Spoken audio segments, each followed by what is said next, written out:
Capítulo 11. Quando Jesus e os discípulos estavam chegando a Jerusalém, foram até o Monte das Oliveiras, que fica perto dos povoados de Betfagé e Betânia. Então Jesus enviou 2 discípulos na frente, com a seguinte ordem: vão até o povoado que fica ali adiante. Logo que vocês entrarem lá, encontrarão preso um jumentinho que ainda não foi montado. Desamarrem o animal e o tragam aqui. Se alguém perguntar por que vocês estão fazendo isso, digam que o mestre precisa dele, mas o devolverá logo. Eles foram e acharam o jumentinho na rua, amarrado perto da porta de uma casa. Quando estavam desamarrando o animal, algumas pessoas que estavam ali perguntaram: o que é que vocês estão fazendo? Por que estão desamarrando o jumentinho? Eles responderam como Jesus havia mandado, e então aquelas pessoas deixaram que os 2 discípulos levassem o animal. Eles levaram o jumentinho a Jesus e puseram as suas capas sobre o animal. Em seguida, Jesus o montou. Muitas pessoas estenderam as suas capas no caminho, e outras espalharam no caminho ramos que tinham cortado nos campos. Tanto os que iam na frente como os que iam atrás começaram a gritar: Hosana a Deus, que Deus abençoe aquele que vem em nome do Senhor.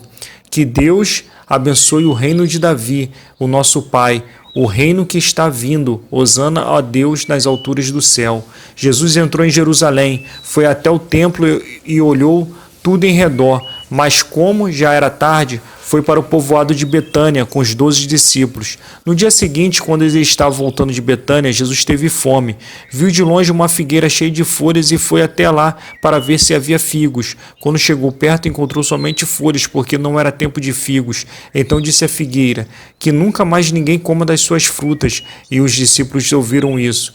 Quando Jesus e os discípulos chegaram a Jerusalém, ele entrou no pátio do templo e começou a expulsar todos os que compravam e vendiam naquele lugar. Derrubou as mesas dos que trocavam dinheiro e as cadeiras dos que vendiam pombas, e não deixava ninguém atravessar o pátio do templo carregando coisas. E ele ensinava a todos assim: nas Escrituras Sagradas está escrito que Deus disse o seguinte: a minha casa será chamada de casa de oração para todos os povos, mas vocês as transformaram num esconderijo de ladrões. Os chefes dos sacerdotes e os mestres da lei ouviram isso e começaram a procurar um jeito de matar Jesus, mas tinham medo dele porque o povo admirava os seus ensinamentos. De tardinha, Jesus e os discípulos saíram da cidade. No dia seguinte, de manhã cedo, Jesus e os discípulos passaram perto da figueira e viram que ela estava seca desde a raiz. Então Pedro lembrou do que havia acontecido e disse a Jesus: olhe, mestre, a figueira que o Senhor amaldiçoou ficou seca. Jesus respondeu: tenham fé em Deus.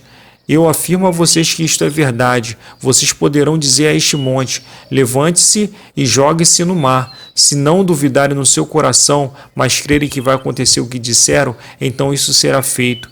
Por isso eu afirmo a vocês: quando vocês orarem e pedir alguma coisa, creiam que já receberam, e assim tudo lhes será dado. E quando estiverem orando, perdoem os que os ofenderam, para que o Pai de vocês que está no céu perdoe as ofensas de vocês. Se não perdoarem os outros, o Pai de vocês que está no céu também não perdoará as ofensas de vocês. Depois voltaram para Jerusalém. Quando Jesus estava andando pelo pátio do templo, chegaram perto deles os chefes dos sacerdotes, os mestres da lei e os líderes dos judeus que estavam ali, e perguntaram: com que autoridade faz essas coisas? Quem lhe deu autoridade para fazer isso? Jesus respondeu: eu também vou fazer uma pergunta a vocês. Se me derem a resposta certa, eu direi com que autoridade faço essas coisas. Responderam: quem deu autoridade a João para batizar? Foi Deus ou foram as pessoas? Aí eles começaram a dizer uns aos outros: se dissermos que foi Deus, ele vai perguntar: então por que vocês não creram em João? Mas se dissermos que foram as pessoas, ai de nós, eles estavam com medo do povo, pois todos achavam que de fato João era profeta. Por isso responderam: não sabemos. Então eu também não digo com que autoridade faço essas coisas, disse Jesus.